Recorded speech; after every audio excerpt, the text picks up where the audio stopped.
Les éditions Sixtreed, avec l'aimable autorisation des éditions Calman-Lévy, présentent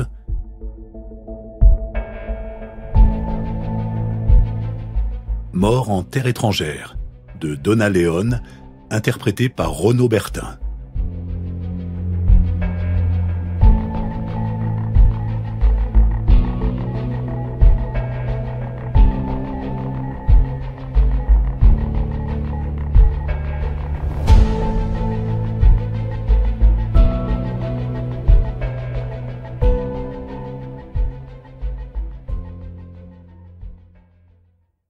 Le cadavre flottait sur le ventre dans les eaux épaisses du canal. Lentement, la marée descendante l'entraînait vers les eaux libres de la lagune, sur laquelle donnait la voie d'eau. Sa tête heurta à plusieurs reprises les marches moussues du débarcadère, devant la basilique Santi Giovanni e Paolo. Il resta pris un moment avant de s'en détacher, une jambe ayant décrit un arc, délicat comme un pas de danse, qui l'inscrivit dans le courant pour lui faire reprendre sa route vers le large et la liberté. Mais il n'alla pas loin. Dans l'église proche, l'horloge sonna 4 heures, et le courant perdit de sa vitesse, comme sur l'ordre des cloches. Le mouvement de l'eau ralentit encore, jusqu'à ce que soit atteint ce moment de calme absolu qui sépare 2 marées, en attendant de s'inverser. Prise dans cette bonasse, la chose flasque, presque invisible dans ses vêtements sombres, oscillait doucement à la surface. Du temps s'écoula. Le silence fut rompu lorsque 2 hommes passèrent, bavardant d'un ton retenu, dans lequel on percevait les inflexions sibilantes du dialecte vénitien. L'un d'eux poussait un chariot bas chargé des journaux qu'il disposerait dans son kiosque avant de commencer sa journée. L'autre allait rejoindre son travail à l'hôpital, dont la bâtisse occupait tout un côté de la vaste place ouverte. Non loin, sur la lagune, passa un petit bateau accompagné de ses teuf-teuf paisibles. Les vaguelettes qu'il provoqua remontèrent le canal et vinrent jouer avec le cadavre, le repoussant à nouveau contre l'embarcadère. Lorsque la cloche sonna 5 heures, une femme, dans l'une des maisons qui donnaient sur le canal et faisait face à la place, ouvrit les persiennes vert foncé de sa cuisine, puis se tourna pour baisser le feu, sous la cafetière. Encore somnolente, elle mit une cuillerée de sucre dans une petite tasse, éteignit le gaz d'un mouvement exercé du poignet et versa le liquide épais. Tenant la tasse à 2 mains, elle retourna à la fenêtre ouverte et, comme elle le faisait tous les matins depuis des dizaines d'années, regarda la statue équestre géante de Colleoni, jadis l'un des plus redoutables condottieri de l'Italie du Nord, et aujourd'hui son plus proche voisin. Pour Bianca Pianaro, c'était le moment le plus paisible de la journée, et Colleoni, coulé dans l'éternité du bronze depuis des siècles, était le compagnon parfait de ce précieux quart d'heure de silence secret. Prenant plaisir à sentir la brûlure du café, elle le sirotait tout en observant les pigeons, qui avaient déjà entamé leur progression ponctuée de picorements jusqu'au socle de la statue. Machinalement, elle regarda au-dessous d'elle, à l'endroit où le petit bateau de son mari était amarré, oscillant sur l'eau d'un vert presque noir. Il avait plu dans la nuit, et elle voulait vérifier si la bâche tendue dessus n'avait pas bougé. Au cas où elle aurait été déplacée par le vent, Nino devrait descendre et couper avant de se rendre au travail. Elle se pencha pour mieux voir la proue. Elle crut tout d'abord qu'il s'agissait d'un sac poubelle, enlevé sur l'embarcadère par la marée de la nuit. Cependant, il avait une forme étrangement symétrique, allongée, avec 2 branches se détachant de la partie centrale, presque comme si c'était... « Oh Dio !» s'exclama-t-elle, laissant échapper la tasse qui plongea dans l'eau, non loin de l'endroit où l'étrange forme flottait dans le canal. « Nino ! Nino !» cria-t-elle, se tournant vers la chambre.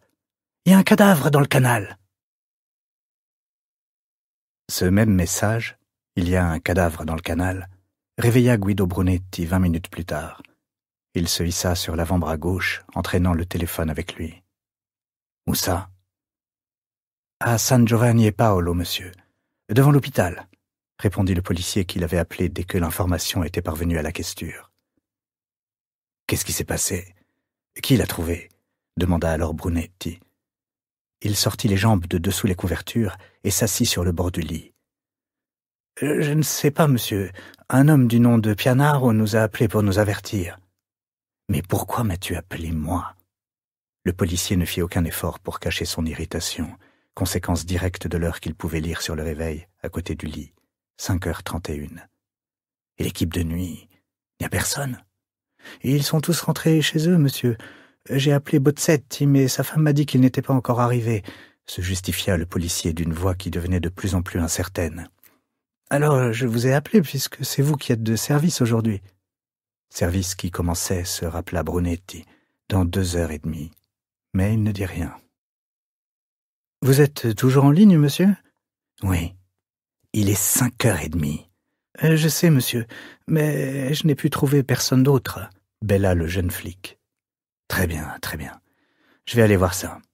Envoyez-moi une vedette, tout de suite. » Se souvenant de l'heure et du fait que l'équipe de nuit venait de quitter son service, il ajouta « Y a-t-il au moins quelqu'un pour la piloter ?»« Oui, monsieur. Bonneswan vient juste d'arriver. Je vous l'envoie ?»« Oui, tout de suite. Et appelle le reste de l'équipe de jour. Dis-leur de me retrouver là-bas. »« Bien, monsieur. » acquiesça le jeune homme, manifestement soulagé que quelqu'un d'autre prenne les choses en main. « Appelle aussi le docteur Itzardi. Demande-lui de nous rejoindre sur place, dès qu'il peut. »« Bien, monsieur. Autre chose ? » ?»« Non, rien. Commence par m'envoyer tout de suite la vedette. Et dis aux autres de boucler l'endroit s'ils arrivent avant moi, qu'on ne laisse personne approcher du corps. » Pendant qu'il parlait, combien d'indices allaient être effacés, combien de mégots jetés au sol, combien de pieds allaient marcher sur les dalles. Sans rien ajouter, le policier raccrocha. Dans le lit, à côté de lui, Paola bougea et le regarda d'un œil, un bras nu abritant l'autre de l'agression de la lumière. Elle émit un son qu'une longue expérience lui avait appris à interpréter comme une question. « Un cadavre, dans un canal. Ils viennent me chercher, je t'appellerai. » Un autre son sortit de la gorge de Paola, affirmatif cette fois. Elle roula sur le ventre et se rendormit aussitôt, sans aucun doute la seule personne de toute la ville à ne pas être intéressée par la découverte d'un corps flottant dans un canal. Brunetti s'habilla rapidement, décida de ne pas perdre de temps à se raser et passa dans la cuisine voir s'il avait le temps de se préparer un café. Il souleva le couvercle de la Mocha Express et vit qu'il restait 2 ou 3 centimètres du café de la veille. Il avait beau avoir horreur du café réchauffé, il le versa dans une casserole qu'il posa sur le brûleur le plus rapide réglé au maximum, attendant les premiers signes d'ébullition. Il versa alors le liquide presque visqueux dans une tasse à laquelle il ajouta 3 cuillerées de sucre et avala rapidement la mixture. La sonnette de l'appartement retentit, annonçant l'arrivée de la vedette. Il consulta sa montre.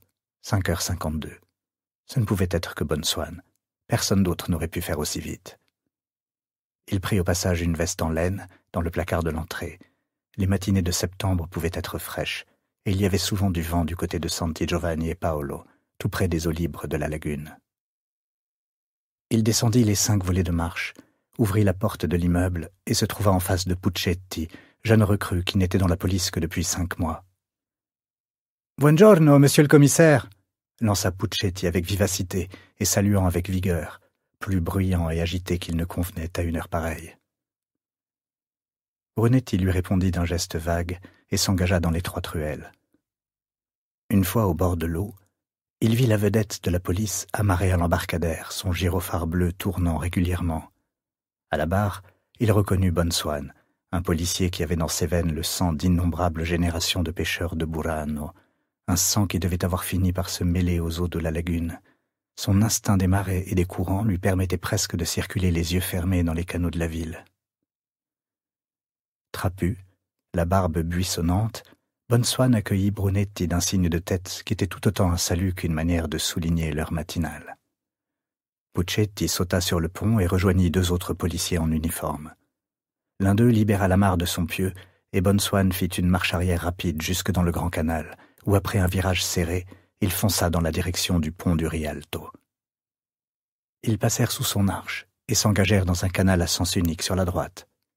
Brunetti était resté debout sur le pont, le col relevé pour lutter contre le vent et la fraîcheur du matin. Les bateaux amarrés de part et d'autre du canal tanguaient à leur passage, tandis que ceux qui arrivaient de Sant'Erasmo, chargés de fruits et de légumes frais, se collaient au bâtiment à la vue du gyrophare. Finalement, Ils tournèrent dans le Rio dei Mendicanti, le canal qui longe l'hôpital avant de se jeter dans la lagune, juste en face du cimetière. La proximité de l'hôpital et du cimetière était probablement accidentelle. Pour la plupart des Vénitiens, cependant, et en particulier pour ceux qui avaient survécu à un séjour dans le premier, l'emplacement du second était un commentaire silencieux sur la compétence du personnel de l'hôpital. À mi-chemin du canal, sur la droite, Brunetti vit un petit groupe de personnes qui s'étaient approchées du quai. Bonne-Swann arrêta la vedette à une 50aine de mètres, dans une tentative que Brunetti savait d'avance condamner à l'échec, pour que leur arrivée n'eût pas d'effet sur les indices qui pourraient se trouver sur place. Le policier en tenue qui se trouvait sur place tendit la main à Brunetti pour l'aider à débarquer. « Buongiorno, monsieur le commissaire. On l'a sorti, mais comme vous le voyez, nous avons déjà de la compagnie, » dit-il avec un geste vers les 9 ou 10 personnes agglutinées autour d'une forme sur le sol et que leur présence masquait en partie à Brunetti. Le policier retourna vers la foule et lança « Reculez! Police !» C'est à l'approche des deux hommes, et non pour obéir à l'ordre, que la foule s'écarta. Sur les dalles, Brunetti vit un jeune homme allongé sur le dos, les yeux ouverts dans la lumière du matin.